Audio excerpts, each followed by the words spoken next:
Bueno, pues precisamente para hablar sobre este último encuentro, al menos de manera personal, entre los aspirantes a la presidencia de la República, agradezco que esté con nosotros aquí en el estudio el maestro Luis Miguel González. Él es director editorial del periódico El Economista. Maestro, muy buenas noches, gracias por acompañarnos. Encantado de estar acá. Buenas noches. Bueno, y para hablar sobre el tema educativo, uno de los temas que también se tocaron el día de ayer, está con nosotros Alejandro Almazán. Él es presidente de la organización Únete, una de las organizaciones que hicieron esta convocatoria a los candidatos presidenciales de 10 por la educación. Es decir, conocen de pe a pa el proyecto educativo de cada uno de los aspirantes. Alejandro, muchísimas gracias. Al contrario, muy agradecido por estar aquí. Bienvenido. Y pues afortunadamente en estas elecciones presidenciales conocemos con un proyecto que checa, verifica evidentemente si es cierto o no lo que dicen los aspirantes a la presidencia de la República, que tan verídicas son sus propuestas. Me refiero a Verificado 2018. Está con nosotros Diego de la Mora, él es coordinador de investigación de este proyecto. Diego, muchas gracias. Gracias, buenas noches. Los ojos que traes, los pusieron a trabajar el día de ayer, ¿verdad? Sí, acabamos como a las 4 de la mañana. Estuvo intenso. Bueno, pues es un gustazo que estés aquí con nosotros el día de hoy. Trataré de que esto sí sea una discusión y no como el día de ayer, maestro, usted lo decía muy bien fuera del aire, sea prácticamente una confrontación face to face. El último encuentro, la última oportunidad de los aspirantes a la presidencia de la República y también la última oportunidad de los ciudadanos de conocerlos. Desde sus ámbitos, ¿cómo los vieron? ¿Hay propuestas realmente en materia económica? Me gustaría empezar con usted, maestro Luis Miguel. Casi el Tratado de Libre Comercio está por terminar, el mundo se está derrumbando, hay una configuración política económica. ¿Alguno de los candidatos puede responder a qué se basa? Una cosa que vale la pena recordar. La economía, entre otras cosas, es la ciencia de administrar la escasez. Cuando estudiábamos economía en el primero o segundo semestre nos decían los profesores, si todo fuera abundante en exceso, si no tuviéramos que hacer elecciones a partir de la escasez, no existiría la economía como ciencia. Entonces, cuando uno escucha, sobre todo la parte de lo que prometen los candidatos, parecería que no hay restricciones presupuestales o de capacidades. Todo se puede. Digamos, lo que entregaban o lo que presentaban era una gigantesca lista a Santa Claus. Todo se podía, no hay prácticamente límites ni de presupuesto, ni de ciclo económico, ni de capacidad de ejecución del gasto. Evidentemente la realidad es bastante más mezquina, bastante más tacaña con las buenas intenciones. Entonces, yo diría que no hay ninguna de las propuestas que uno puede decir, hombre, ¿cómo se te ocurre? ¿Por qué quieres hacer eso? Todo el mundo quiere que mejoren los sueldos, Claro. todo el mundo quiere que haya recursos para que los jóvenes efectivamente se conviertan en un activo a través de capacidades para estar en el mercado laboral, para autoemplearse o incluso para volverse sabios. Lo mismo en infraestructura, en reconversión energética, etcétera. Todo el mundo quiere menos impuestos también. El problema es cuando nos movemos a la parte más complicada de la explicación y es qué se puede hacer por el lado fiscal o de eficiencia. Nadie quiere subir impuestos, todo mundo asume que hay una especie de bolsa invisible, literalmente las minas del rey Salomón, para, abatiendo la corrupción y la ineficiencia, resolver todo. Lo que es muy curioso de esta parte es los tres candidatos coinciden en que hay ineficiencias notables, que hay corrupción que generarían ahorros. ¿Por qué lo quiero decir esto?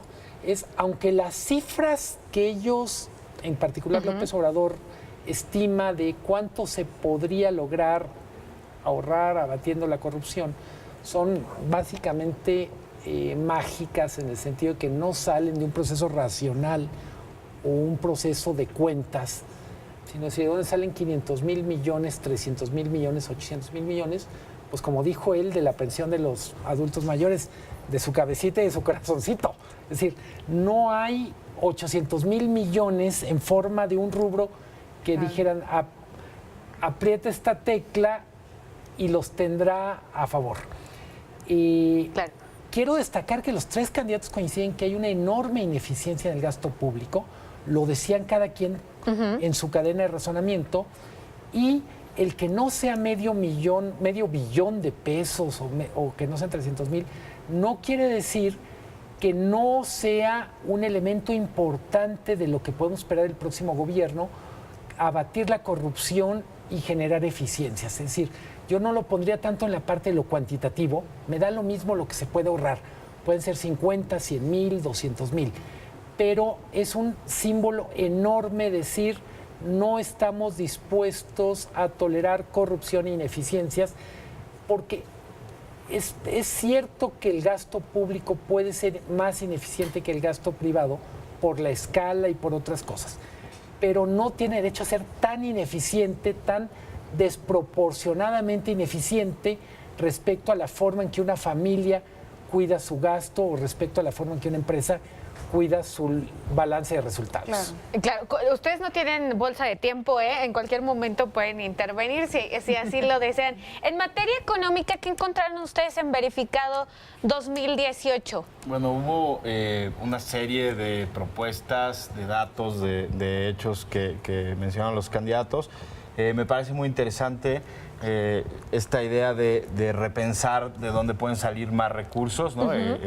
López Obrador hablaba de que se podían ahorrar entre 200 y 300,000 millones de pesos con programas de austeridad, y lo que vemos ahí es que no es tan fácil como parece, ¿no? Va a haber cada año del siguiente sexenio una presión fiscal importante en pensiones, en deuda, que irá creciendo y que no es tan fácil como nada más decir, bueno, nos ahorramos el 5% del gasto público, lo recortamos y lo redirigimos, ¿no? Entonces, creo que ahí hay algo interesante, ¿no?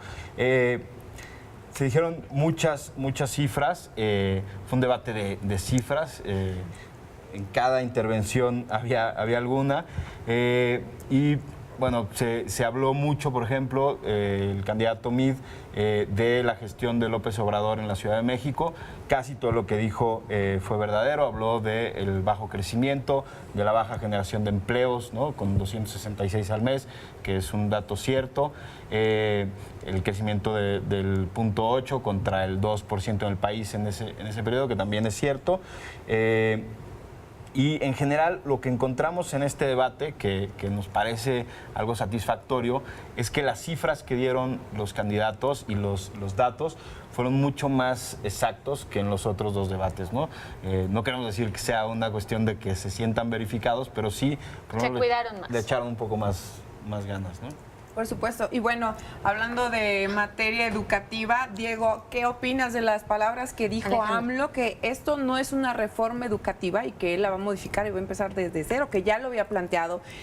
Incluso, pues por ahí hay un trato con la gente, seguro, ¿no? Sí, yo creo que las campañas están convergiendo en algunas canastas, digamos, de donde todo el mundo se puede agarrar, ¿no? Entonces ya todo el mundo le pega la parte de la corrupción y de ahí puedes sacar todo lo que tú necesitas para resolver problemas. Empezó López Obrador y ahorita se están yendo otros también en esa misma línea. Pero en la parte educativa quizás es un lugar en donde nosotros tenemos unas posturas un poquito más polarizadas y me voy a través de los espectros. Sí. Por un lado está José Antonio Meade, que tiene como coordinador de campaña al exsecretario de Educación. Sí. Y él comprende lo que es estar en el gobierno e implementar algo de esta complejidad. Y entonces, su pecado es quizás no ser tan autocrítico de lo que se hizo, y eso le complica un poco el discurso de la continuidad. Pero aparte, perdón, también tiene poca legitimidad, ¿no? El discurso cuando ya fue secretario de Hacienda, cuando ya fue secretario de Relaciones Exteriores y cuando tiene en su equipo al exsecretario de Educación y que las cosas no funcionaron ni en economía, ni en relaciones bilaterales, ni en educación. Ahora, sin defenderlo a él en particular, sucede algo en el sistema educativo, que es lento y silencioso. Entonces, eso al final del día no va a ser No siempre silencioso, con frecuencia hace mucho ruido.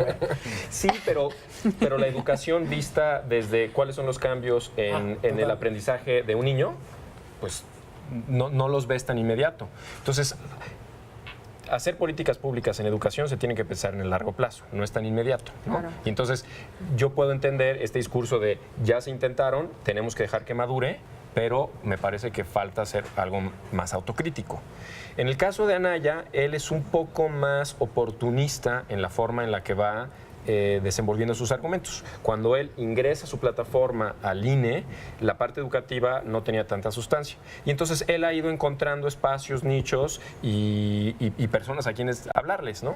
Y en este caso, de repente saca discursos un poco altisonantes como hay que echar para atrás la evaluación y de repente la matiza un poco más e intenta simpatizar mucho Neutralizar. con los docentes, ¿no? Cómo fueron blanco de una implementación muy estricta. Si nos vamos al lado de López Obrador, ¿qué es lo que sucede? Que estando en campaña, él es práctico. Y tenemos que entender que López Obrador, en un contexto como un debate, a nosotros nos gustaría verlo con argumentos, atendiendo a la razón, ¿no? Elocuente, pero él no está jugando ese juego. Él no le habla a la razón, él le habla al sentimiento, él le habla al estómago. Entonces lo queremos medir bajo esa misma vara y creo que él está siendo muy astuto en darnos la vuelta. Entonces cuando él llega a la parte educativa, tiene dos discursos que no son compatibles, pero que son muy distintos, y es la pura demagogia. Por un lado, le habla a una base de votantes. ¿Qué sucede? Los niños no votan, los padres de familia no se involucran, pero los profesores sí. Y entonces él entiende que hablarle al oído a los profesores es importante. Pero cuando llegan organizaciones como el grupo de organizaciones que está detrás de 10 por la Educación, que dedicamos nuestra vida al tema educativo, nos hablan al oído. Y entonces tienen una postura mucho más mesurada, mucho más completa, más entendida de cuáles son las implicaciones, y eso es lo que a nosotros nos da. Entonces López Obrador, sabiendo que le estaba hablando a ese público votante, se puede dar el lujo de aventar temas muy polarizados, como echar para atrás la reforma educativa. Alejandro, quiero hacer una interrupción porque estoy viendo la cara del maestro Luis Miguel González y siento que quiere me decir. parece que de todo lo que se dijo, lo único que parecería que va en serio, es decir, de todo lo que dijeron los candidatos, si pudiéramos aplicar una especie de parámetro de probabilidad de que esto ocurra, tenemos que mucho de lo que escuchamos, según Milenio, fueron 37 propuestas. De las 37, la mayoría eran de baja probabilidad de que ocurra. Cuando oímos a López Obrador decir, yo sí echaría atrás la reforma educativa, no lo dijo con estas palabras, pero es de alta probabilidad de que ocurra. Por tanto, tenemos que dedicarle más tiempo a los argumentos de educación. En ese sentido, celebro lo que ocurre en esta mesa. Es altamente probable, si las encuestas se manifiestan en las urnas, que la reforma educativa sea revertida. Y en ese sentido hay que volver a algunos de los argumentos en el debate. Es decir, qué cosas de la reforma iban por buen camino y simplemente el proceso nos hubiera obligado a tener paciencia, qué cosas estaban claramente distorsionadas desde el principio. Me remito a algunas de las cifras que da Anaya, no las sé de memoria, pero cuando dice, es una reforma que gastó más en publicidad que en evaluación, pero gastó más en evaluación que en capacitación. Entonces, cuando uno dice, si es verdad esto, en buena medida le das municiones a los adversarios de la reforma y no necesariamente a los sindicalistas más extremos. Claro. No es correcto, volviendo al tema de eficiencia, de uso correcto, el gasto de uso ético, no es correcto gastar más en publicidad que en tareas sustantivas. Claro. Y por supuesto, si se trata de mejorar la forma en que los profesores producen frente al aula o en el ciclo educativo, pues no es correcto gastar más en evaluarlos y en publicidad que en capacitarlos. Entiendo, y eso no lo dijo Anaya, que una parte del gasto de evaluación tiene que ver con la puesta en marcha del Instituto Nacional de Evaluación. De Evaluación. Por tanto, no es es muy difícil saber, por decirlo de alguna manera, cómo ponderar el gasto del Instituto Nacional de Evaluación en el contexto del gasto educativo. Pero sí me gustaría enfatizar, a pesar de que no es un tema que es de mi especialidad, por la probabilidad de que esto ocurra, tenemos que reembobinar qué pasó en la discusión de la educación, porque esto sí es muy probable que lo estemos discutiendo en el segundo semestre del año. Hablando de lo que decía hace unos momentos el maestro Luis Miguel González, de las finanzas, de que hay un temor de que se deshacen las finanzas con Andrés Manuel López Obrador, sacaron un dato muy interesante, esta comprobación de el empresario consentido de Andrés Manuel López Obrador durante su gestión como jefe de gobierno de la Ciudad de México, Riobó. Sí le dio los contratos tal y como lo aseguró Ricardo Anaya. Eso está en los documentos públicos del FIMEVIC, del fideicomiso que hizo los segundos pisos. Se pueden encontrar ahí, está en la nota de verificado los links si alguien los quiere ver. Lo que también es cierto es que es algo que permitía la ley de adquisiciones en el 2002, ¿no? Si uno revisa los montos que se pueden adjudicar directamente. O sea, no fue ilegal. No fue ilegal, eso es un hecho. Se podían adjudicar hasta 700 millones de pesos, entonces no, digamos que no es un contrato ilegal, pero sí es cierto que se dieron esos contratos así de manera directa, ¿no? Muy bien. Ahora, en materia económica y en materia educativa, ¿hay una propuesta viable o al menos apegada a la realidad de cualquiera de los aspirantes a la presidencia de la República? Son 50 millones de pobres, por lo menos 10 millones en pobreza extrema. ¿Hay una sola rescatable, maestro, en materia económica? Hay muchísimas propuestas rescatables y también hay que decirlo, digo, la frase de Sartre no es mía, pero la realidad es lo posible y lo que podemos imaginar. Es decir algo es realista no es, digamos, hay una acepción de realismo y es en su mínima expresión lo que se puede hacer. Y hay otra acepción de realismo que es lo que podemos hacer más lo que podemos imaginar.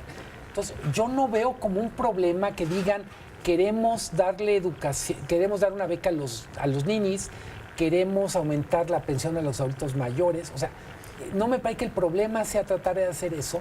Es simplemente decir, para hacerlo tenemos que hacer un esfuerzo, tenemos que poner en marcha recursos que a lo mejor ahorita no están. Por ejemplo, pienso becas para jóvenes, involucrar al sector privado. O sea, para una empresa sería mucho más razonable decir, hombre, no me les des los 2.500 pesos o los 3.000 pesos mensuales, tú, dale la mitad, yo le doy la otra mitad si me sirve. Muy bien. Dar 1.500 pesos por alguien que produce es perfecto. Claro. Recibir a alguien gratis que no va a producir nada es francamente improductivo.